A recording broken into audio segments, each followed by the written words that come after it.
Hola a todos, ¿cómo andan? Bienvenidos a Café con Sabri. En esta oportunidad tengo el privilegio enorme de contar con la presencia del especialista en cardiología, Mariano Cavallo. El doctor Mariano Cavallo, como comentaba, no solamente es cardiólogo, sino que tiene una orientación en cardiología del deporte y es ecocardiografista también. Él se desempeña en el Hospital Británico de la Ciudad de Buenos Aires y en la Clínica Ceiba, también de la Ciudad de Buenos Aires. Así que le damos la bienvenida. Muchas gracias, doctor, por compartir este café con nosotros. ¿Cómo No, está? por favor, Sabri. Gracias a vos por invitarme. No, de nada, muchas gracias. Y bueno, lo que hoy nos une es, vamos acerca de la muerte súbita. Es un tema que no es menor, que estamos tratando con el doctor de hablar un poco de cómo es que afecta a la gente, cómo es la incidencia en nuestro país. Y bueno, para ir organizándonos un poco, me gustaría preguntarte, Mariano, qué es la muerte súbita? Para poder explicarle un poco a la gente esto tan nombrado y los casos que hubieron últimamente, ¿no? De lo que es Sí. llamada muerte súbita cardíaca.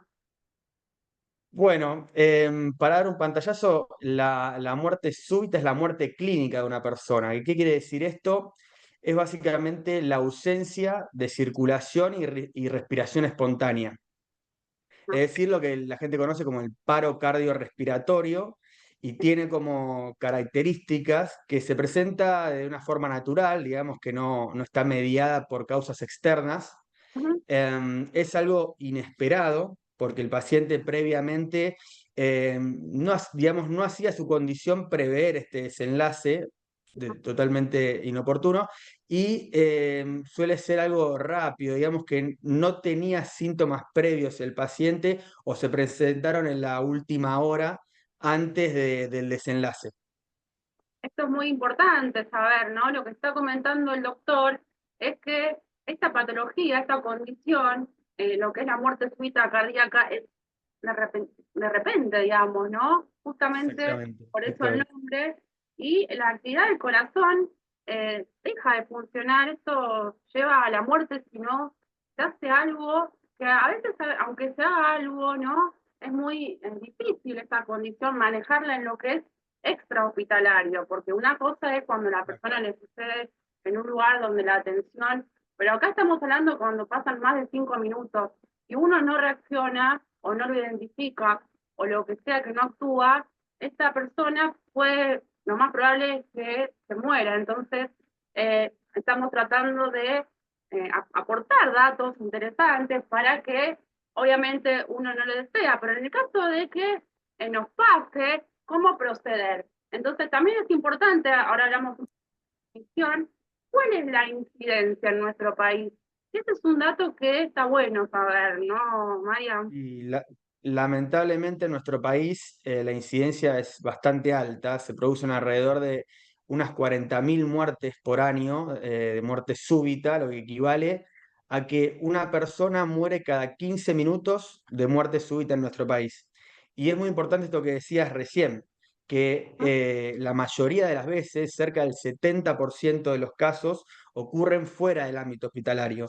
Por lo tanto, la comunidad va a ser la que tenga que actuar en estos, como decís vos, escasos primeros minutos que tenemos para iniciar las maniobras de reanimación y evitar un desenlace, digamos, de la muerte del paciente. Tal cual, es la verdad un dato muy, muy fuerte, ¿no? Es un número muy grande y creo que es hora de que todos tomemos conciencia y sepamos un poco más de todo esto, porque hay muchas dudas de que si se producen síntomas, no se producen síntomas, los factores de riesgo o a las causas, y ahí el doctor nos va a poder despejar un poco, ya que por lo menos a mi entender, ¿no? La visión clínica, lo que es el grupo etario. Una cosa es los mayores de edad, hombres mayores de 60, 70 años, 80, que es la incidencia. Y otra cosa son los menores, que estamos viendo cada vez más, ¿no? Casos en menores y bueno, también es muy conocido el grupo de los deportistas y los Exacto, sí, sí. Entonces, para ordenarnos un poco, ¿cómo es que uno puede identificar algún factor de riesgo o la causa Sí. o algún, Mira, perdón, sí, la principal causa, digamos, el desencadenante final, suele ser una arritmia fatal que suele ser o una arritmia, una taquicardia ventricular o una ajá, fibrilación ventricular.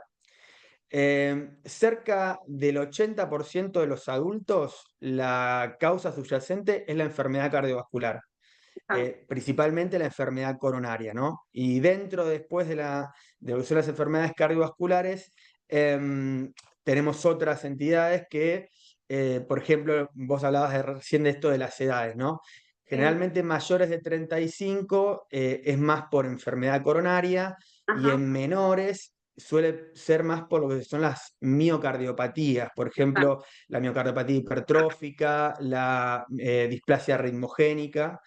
Y después tenemos otros trastornos que suelen ser genéticos, son trastornos de la conducción eléctrica del corazón. Hay algunos síndromes como el síndrome de Cutelargo o el síndrome de Brugada, averiguar. que son alteraciones que con un electrocardiograma simplemente uno los puede detectar. Muy importante ese dato porque queremos llegar no solamente como a la detección, también a la prevención y demás. Un electrocardiograma es un estudio tan simple, ¿no? De 12 derivaciones, Exacto, sí. evaluar la isquemia, esto que es la isquemia cardíaca o el infarto de miocardio o lo que llamamos canalopatía hereditaria, estas probables causas que hay que descartar, ¿no? Entonces, es simple, ¿no? Poder, con este método, Sí, obviamente, no siempre se puede llegar a hallar algo, pero se puede evaluar si falta flujo de sangre que no llega bien al corazón o si eh, pasó algún infarto. eh, ¿Y cómo es que uno puede, digamos, actuar teniendo este dato? No es menor, porque a veces teniendo estos datos, después hay que actuar de nuevo para hacer un diagnóstico y evitar que vuelva a pasar. Entonces, ¿cómo es que sí. actuamos, tendríamos que actuar ante un caso de una persona que está teniendo una muerte súbita, por ejemplo, en la casa? Bien, muy bien. En el caso de una muerte súbita en la calle, como decíamos, es el 70% de los casos. Bueno, la comunidad esto debería ser parte Reconocer, de la enseñanza que tenemos en el colegio, por ejemplo. No claro. deberían dejarnos solo a los médicos. Debería tener un conocimiento, aunque sea básico, en RCP, Exacto. reanimación cardiopulmonar. Con incluido la utilización del DEA, que son los desfibriladores externos. Mira, para ir específicamente, para darte un ejemplo, si nos pasa, supongamos que yo y vos no somos médicos, vamos por la calle y vemos que una persona se agarra el pecho y se desploma. Lo primero que tenemos que hacer, si estamos solos, es ver si esa persona responde o no al llamado y al estímulo. ¿Está bien? Exactamente. Agarramos de los hombros, suavemente lo movemos, le gritamos, señor, Y despiértese. enseguida, Si el paciente no claro, responde no y no responde. respira, exacto. Si no responde y no respira, bueno, lo primero que hay que hacer es activar al sistema de emergencias, que, bueno, cada lugar tiene su número de emergencias. Acá en Capital Federal es el 107, el del SAME, y si no lo sabés, el 911 en todos lados se va a hacer cargo de ese llamado, exactamente. Vos estás en Córdoba, ¿no?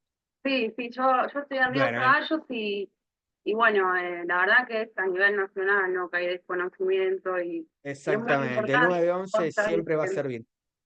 Es muy importante porque el concepto que queremos que quede es la RCP inmediata, ¿sí? Tenemos que enseguida, son segundos, donde uno tiene que identificar cuando la persona no responde y no respira, empezar las maniobras, ¿sí? Esto es muy Exacto, importante. Y también contar, pedir que cuando se llame el servicio de emergencia, llegue al lugar con un desfibrilador externo, ¿sí? Que esto es muy importante. exacto. Hay que avisar que el Ujú, paciente está teniendo un paro cardíaco, por lo exacto. tanto van a llevar un equipo especial para atender al paciente. Seguido a esto, a que activamos el sistema de emergencias, hay que comenzar con las compresiones lo antes posible. Y es importante saber hacer esta maniobra, porque no muchas veces vemos, lamentablemente, videos de gente intentando ayudar con toda su buena voluntad, pero cuando la técnica es mala, no tiene mucho sentido. Realmente siempre es Claro, mejor algo que nada, pero exacto. hay que saber la correcta técnica. Entonces, ¿cuál es la técnica correcta? Bueno, lo que hay que hacer, me voy a poner un poquito de costado para que se Te vea. agradezco Hay que enormemente porque ponerse, esto es así. no, por favor, Hacer esto, gente. hay que ponerse perpendicular al cuerpo del paciente, Ujú. con los brazos bien extendidos, entrelazados, y en el centro del pecho del paciente y con los codos extendidos, tengo que iniciar las compresiones que deben ser más o menos de 5 centímetros de profundidad y luego dejar expandir por completo el tórax. Yo bajo, pero después hay que dejar que se expanda el tórax nuevamente, porque si no, no logra ese efecto de bomba que queremos hacer. Más o menos tiene que haber una frecuencia de 110 latidos por minuto. Ujú. Se utiliza mucho esta canción de los Bee Gees, Staying Alive, Está en para el llevar aire. el ritmo. Exactamente. Muy bien, AJA y la Em, American Heart Association, que, ¿no? Todos los exacto, años. exacto. Sí, la verdad que Para que está uno bueno seguir, ¿no? ese. Porque uno en esa situación lo que no tiene que hacer es perder la calma, el foco. Entonces empezás, bueno, el tiempo, las compresiones, cómo es la maniobra. Entonces esto que dice el doctor es fundamental. Tiene que descender 4 o 5 centímetros el tórax, pero después tiene que volver. No es que uno le hace la Exacto. maniobra y no espera. O sea, es una técnica que tampoco es tan compleja. Simplemente hay que prestar atención a estos No. detalles. Exactamente. Y esto hay que realizarlo hasta que el paciente recobre la conciencia o hasta que Ajá, llegue el equipo especializado de emergencias, ¿no? Mientras tanto, es una maniobra que es bastante cansadora, sí. así que bueno, si hay gente alrededor, es bueno que uno se vaya turnando para no llegar al agotamiento y bueno, poder hacerlo hasta el tiempo que se necesite. Claro, entonces fíjense los pasos iniciales, ¿no? Para reanimar a una persona. Esto lo puede hacer cualquier persona, de hecho hay un montón de información en internet, cómo es la maniobra, también acaba de explicarle el doctor. Entonces, las compresiones deben ser efectivas, las compresiones torácicas. Y después también hay que evaluar, ¿no? Si esta persona tiene que ser desfibrilada. Entonces, no es algo menor, siempre activar, como dijo el doctor, el servicio de emergencia para que uno que no es médico pueda salir de la situación lo antes posible, porque estamos hablando de que después las probabilidades de supervivencia, si no hay un inicio temprano Sí. de lastimación cardiopulmonar, es muy baja, porque ya de por sí Si las... actuamos dentro, Ujú. perdón, Fabri, No, si no, actuamos dentro de los primeros 5 minutos, el paciente tiene una chance del 70% de llegar con vida al hospital. no, Así que es clave, es clave, es clave que hagamos eso. Y bueno, lo que decías vos del desfibrilador, sería buenísimo que en todos los lugares públicos o privados donde haya aglomeración de gente, haya desfibriladores que estén de fácil acceso, bien señalizados. Y estos aparatos, la verdad que son muy sencillos de usar. sí, Uno lo abre y el aparato solo nos va guiando y no va a descargar, va a hacer una descarga eléctrica si el paciente no lo requiere. Uno lo pone según las guías que te va a ir diciendo la voz del desfibrilador. eh, y si lo requiere, te va a avisar que te corras y va a hacer la descarga necesaria. No hay que tenerle miedo a utilizarlo porque realmente es muy sencillo, las órdenes son muy claras, y eso puede marcar la diferencia. exactamente. La verdad que impecable, doctor, es muy importante. Entonces, reconocer todo esto, yo creo que si pasan más de 10 minutos, lamentablemente la Es persona muy no, difícil, sí. no puede Sí, asistir, sí. así que tenemos que hacer un esfuerzo Quería, entre todos. sí, quería remarcarte, porque esto no cuando ya ocurrió el desenlace y uno tiene que actuar en cuestión de minutos, pero la idea es no llegar a esto, ¿no? Claro, Y la forma de no llegar a esto es previniendo. Lamentablemente, como decíamos recién, eh, muchas de las personas que presentan una muerte súbita no tienen síntomas, de hecho, solo el 20% tienen sí, síntomas previos. Entonces, la única forma de agarrarlo a tiempo es con prevención. Por lo menos una vez al año realizar un chequeo cardiológico, exacto. donde incluya un examen físico, la toma de la presión, un electrocardiograma y bueno, después en base a los factores de riesgo, lo que encontremos en el examen físico y Claro, la edad del paciente, haremos más estudios o no.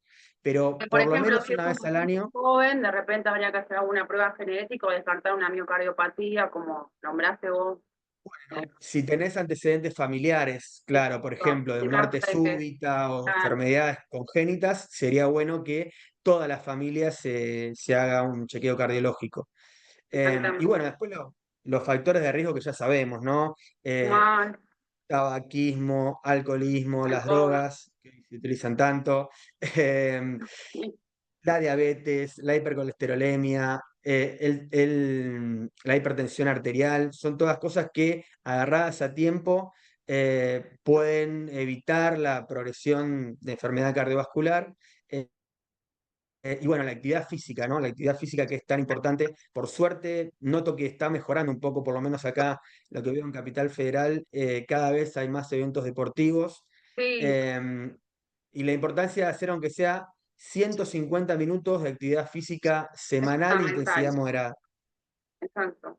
Bueno, esto también, ¿no? Todo es muy interesante, la verdad, impecable. Muchas gracias, Marian, pero esto que voy a resaltar No, por yo, favor. los factores de riesgo cardiovasculares que acabo de nombrar, queremos que queden también, ¿no? Uno ya sabe que fumar, tomar alcohol, bueno, lamentablemente si sos hombre tenés más riesgo, si sos mayor de 50 o 60 años también. Entonces, uno sabe cómo mejorar los estilos de vida. La idea de este programa es transmitir, prevenir esto de la actividad física, que es simple, ¿no? 250 minutos de caminata por semana, uno puede Es muy evitar todo poco. esto porque es bien, como bien dijo el doctor, a veces no hay síntomas. Sí puede haber algún antecedente familiar y eso ayuda al diagnóstico. Pero a veces, bueno, y para ir cerrando, me encantaría, estaría horas. Nos extendimos demasiado. Sí, El colega, un día hace como una década que trabajamos juntos, cómo pasa el tiempo. Eh, sí, sí, pero impresionante cómo pasa el tiempo. sí, Entonces, eh, demasiado. en atletas y deportistas, algo que vos quieras comentar, porque viste que se ve mucho el otro día un jugador de 13 años.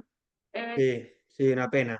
Ahí Sí, estuvimos bueno, hablando con el doctor de hacer estudios, de que hay un tema que a veces no se hacen estudios, no se hace examen físico, ninguna prueba de cuerpo. bueno, el acto físico precompetitivo debe ser algo realizado por el cardiólogo. Primero eso quiero remarcarlo. Lamentablemente muchos le piden al primo que es traumatólogo, al cuñado que es hace psiquiatría, que le haga un acto físico para sacárselo de encima y realmente es algo muy importante que puede evitar muchas de estas muertes súbitas que vemos en el deporte. Así que bueno, siempre que vayamos a realizar una actividad física competitiva, algo, o realicemos actividad física realmente exhaustiva, eh, ir primero al, te empujo, ir primero al cardiólogo, ir primero al cardiólogo, que con un simple chequeo te va a decir, anda tranquilo, Igual. hace deporte de forma tranquila y te evitas un problema que puede ser mucho mayor.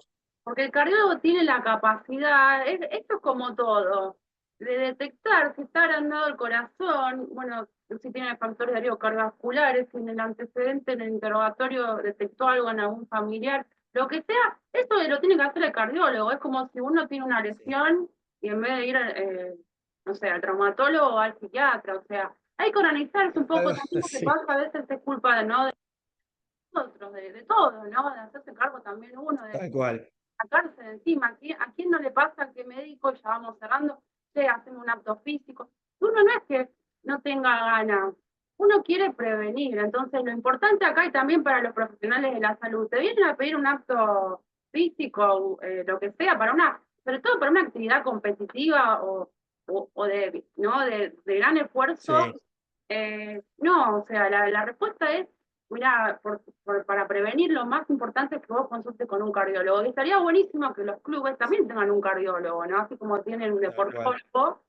Entonces, Sí, saber que no le están haciendo un favor, al revés, le están haciendo claro, un mal. Uno piensa que, bueno, le hago un favor porque es mi familiar. No, no le estás haciendo un favor, todo lo contrario.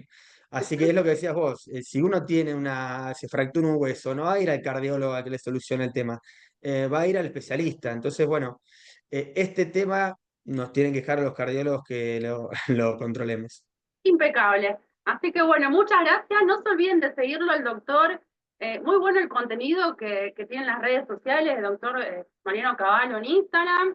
Y bueno, Mariano, muchísimas gracias, impecable, la verdad que, bueno, como todos los profesionales del Hospital Británico y todos los colegas que pasan por este canal, impecable. Un gusto enorme. Muchas gracias, Sabri. Bueno, un gusto hablar con vos después de tanto tiempo. Bueno, gracias, bueno, de verdad, de corazón y bueno, nos estamos viendo. Un beso a Chao, todos. chao, beso grande. Gracias.